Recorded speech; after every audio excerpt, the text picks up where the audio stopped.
Alors, salut à tous. Je pense qu'on va commencer cette capsule d'abord par se souhaiter les vœux les meilleurs dans votre famille, dans vos entreprises et en tout cas tout ce qui est vœux de succès, de prospérité, de bonté et de paix. Alors, je vais commencer cette vidéo de la première vidéo de 2017 par une question, par vous poser une question toute simple, de savoir ce que vous allez être en 2018. De savoir à quel niveau sera votre entreprise dans un mois, à quel niveau sera votre entreprise dans 3 mois, dans 6 mois, dans 12 mois, quand nous allons nous retrouver en début d'année prochaine. À quel niveau serez-vous? Alors, voyez-vous, cette question, souvent quand je la pose, on trouve que c'est une question une question simple qui mérite même pas réflexion.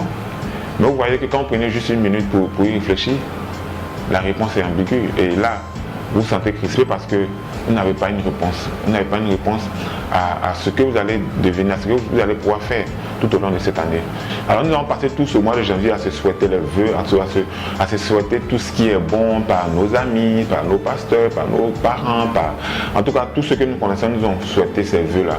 Mais vous remarquez avec moi qu'on passe toute une année sans vraiment bouger, on passe toute une année sans vraiment progresser, sans vraiment, on va dire quoi, capter ou alors produire ces vœux en tout cas que les gens nous souhaitent. Alors, je veux tirer votre attention sur une ou deux choses pour que vous compreniez que les vœux par exemple que nous faisons, les vœux qu'on nous fait, c'est vrai, c'est des vœux, c'est des souhaits que nous émettons, qu'on émet aussi à notre égard. Mais ces souhaits-là ne vous engagent pas parce que ce n'est que des souhaits. Alors si vous voulez tenir votre année, vous voulez que votre année soit une année où il y a beaucoup de succès, de productivité et de résultats, vous devez prendre des décisions. Il n'y a que par les décisions que vous pouvez agir sur votre année. Il n'y a que par ces décisions-là que vous pouvez faire de nouvelles choses. Il n'y a que par ces décisions, ces résolutions que vous allez prendre qui vont vous engager. Je vais énumérer avec vous ces 8 points que j'ai notés, qui pour moi va vous aider à faire la différence tout au long de cette année, va vous aider à avoir le résultat qu'il faut en décembre prochain, qui va vous faire sortir de ce manque-là, qui va vous faire sortir de cette léthargie dans laquelle vous êtes, qui va vous faire sortir de ce statu quo. Alors la première chose que j'ai énumérée, c'est, comme j'ai dit plus haut, c'est la décision. Décidez de ne plus être à ce niveau. Décidez de ne plus être dans cette galère. Décidez que vous allez avoir telle machine. Décidez que vous allez doubler le nombre de vos employés. Décidez que vous allez mieux traiter vos employés. Décidez que vous allez mieux traiter votre femme. Décidez que vos enfants vont aller dans de meilleures écoles. Décidez que vous allez rouler dans une nouvelle voiture. Décidez que votre vie va changer. Le deuxième point que j'énumère là, c'est de se révolter. Révoltez-vous contre la galère. Révoltez-vous contre cette galère-là. Révoltez-vous contre le fait que votre femme ne soit pas la plus belle du quartier. Révoltez-vous contre le fait que votre femme ne soit pas la mieux habillée du quartier. Révoltez-vous contre le fait que vos enfants ne soient pas dans les meilleures écoles. Révoltez-vous contre le fait que vous ne mangez pas dans les meilleurs restaurants à Abidjan. Révoltez-vous contre cette galère-là. Révoltez-vous contre cette suivi dans laquelle vous êtes. Révoltez-vous contre cette précarité-là. Sans cette révolte, vous n'allez pas avoir cette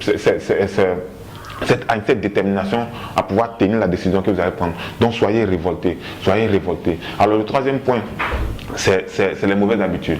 Les mauvaises habitudes, c'est comme on me posait la question sur la radio Onidi, le journal me demandait de savoir d'où est-ce que je prenais mon inspiration, d'où est-ce que je prenais mes forces.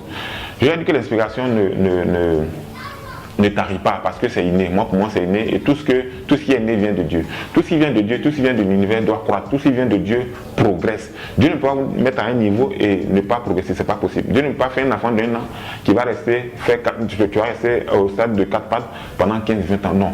Tout ce que Dieu fait croît. Vous n'avez une entreprise qui ne croît pas. Ce n'est pas une entreprise qui fonctionne normalement. Ce n'est pas une entreprise dans laquelle Dieu est. C'est les mauvaises habitudes là qui font qu'à un moment donné, vous n'êtes plus inspiré. C'est les mauvaises habitudes qui font qu'à un moment donné, vous n'êtes plus efficace au travail. Pourquoi? Parce que vous dormez tard. Parce que vous fumez, par exemple. C'est une mauvaise habitude. Parce que vous buvez l'alcool, par exemple, va jouer sur votre cerveau, va jouer sur beaucoup de choses. L'alcool est un poison. C'est vrai qu'il y a beaucoup qui boivent de temps en temps, mais réduisez ça au maximum. L'alcool est un poison. Arrêtez ces mauvaises habitudes-là. Arrêtez de perdre votre temps inutilement. Les causeries futiles dans des groupes, dans des quartiers, je ne sais où. Arrêtez ces mauvaises habitudes-là. Prenez de nouvelles et de bonnes habitudes pour pouvoir aller, en tout cas, à l'étape suivante. Alors le point 4, comme je l'ai aussi développé un peu plus haut, prenez des engagements publiquement. Tout ce que vous faites de façon publique vous engage. La pression est plus forte quand vous savez que votre voisin sait que vous devez faire une chose que vous n'avez pas fait. Ils peuvent venir vous poser une question à un moment donné. Prenez des engagements publiquement. Si c'est par exemple avec vos enfants, par exemple, que vous devez prendre ces engagements-là, appelez vos enfants, dites-le par exemple, vous êtes par exemple quoi, on peut pas encore comme vous êtes par exemple aujourd'hui dans cette école, je vous promets que l'année prochaine ou vous serez dans telle autre école. Si c'est par exemple avec votre épouse, par exemple la maison, voici par exemple comment on gère la maison aujourd'hui, mais voici ce que je propose, voici ce que je te promets pour la gestion de notre foyer dorénavant. Quand c'est pris publiquement, vous êtes obligé de suivre ce plan, vous êtes obligé, ça a une pression extérieure qui vous emmène à pouvoir tenir ces engagements-là. Le 5e point, c'est le plan. Vous savez, entre le rêve et la réalisation d'un rêve, il y a un chemin, ce que j'appelle le plan. Tant qu'il n'y a pas ce plan, vous ne pouvez pas savoir où est-ce que vous allez passer d'Abidjan à Yamoussoukro, où vous allez passer du stade de rêve à aujourd'hui, là au niveau où vous êtes, pour atteindre le stade suivant. Donc, ayez toujours un plan. Même si c'est un mauvais plan, ayez un plan. Le plan, ce n'est pas, on ne vous demande même pas d'avoir un bon plan, parce qu'il n'y a pas de bon plan en soi, mais un plan c'est un plan. Quand vous avez un plan, l'avantage c'est quoi? Le premier avantage c'est que quand vous sortez de ce plan-là, on sait que vous êtes sorti de ce plan. Ou alors, quand vous ne sortez pas de ce plan, que vous réalisez ce plan et que ça ne marche pas, vous savez que demain, le plan que vous devez mettre en marche n'est pas ce plan précédent, parce que voici les lacunes par exemple que ce plan-là a eu. Donc vous allez pouvoir améliorer ce plan-là. Donc ayez toujours un plan. Un plan n'est pas forcément un bon plan, parce qu'il n'y a pas de bon plan en soi. Un plan se modélise, se dynamise toujours. Alors c'est pour ça que nous on est toujours dynamique. Ça se change, ça se modifie, on rajoute d'autres, on enlève d'autres. Donc ayez ce plan-là, de sorte que vous ayez une balise, de sorte que vous ayez une voie claire à suivre tout au long de l'année 2017. Le 7e point, c'est, on va dire nos finances, c'est vrai, mais c'est de nous donner les moyens d'atteindre nos objectifs. Vous savez, souvent nous avons des vœux, nous prenons des décisions, et nous oublions que les décisions que nous prenons là, c'est toute une organisation qu'on met derrière pour pouvoir avancer. C'est toute une organisation qu'on met derrière pour pouvoir atteindre tout ce qu'on va atteindre comme objectif, comme résolution et autres. Et cette organisation a un coût. Et donc, donnez-vous les moyens de pouvoir atteindre ces objectifs-là. Donnez-vous les moyens.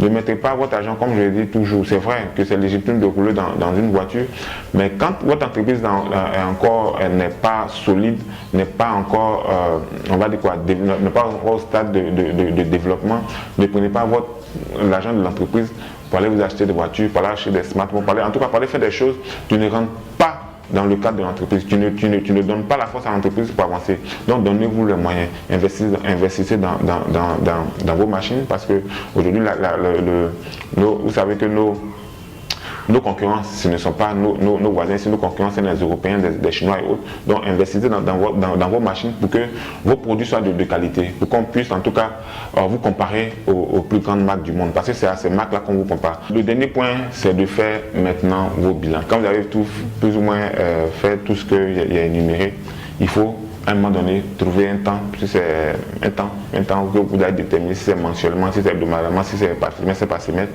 pour faire un bilan. Et ce bilan-là, ne le faites pas seul. Comme je dis, faites-le avec ceux avec qui vous avez pris ces engagements. Faites ceux avec qui vous avez pris ces résolutions. Faites des bilans pour savoir s'il y a des écarts, pourquoi ces écarts, comment régler ces écarts-là. Et comment, on va dire, en tout cas, améliorer le système que vous avez mis en place. Comment améliorer, si le plan que vous avez mis en place, si c'est bon, si les décisions que vous avez prises, c'est vrai, vous avez pris des décisions. Est-ce que ces décisions sont à l'avantage de l'entreprise réellement? Si c'est, est-ce que. Donc, quand vous faites ces plans-là, vous allez avoir une visibilité de la marche que vous êtes en train de faire. Alors, je finis avec la citation de Peter Drucker qui dit que l'organisation permet à des gens ordinaires de faire des choses extraordinaires. Merci et à la vidéo prochaine. Spring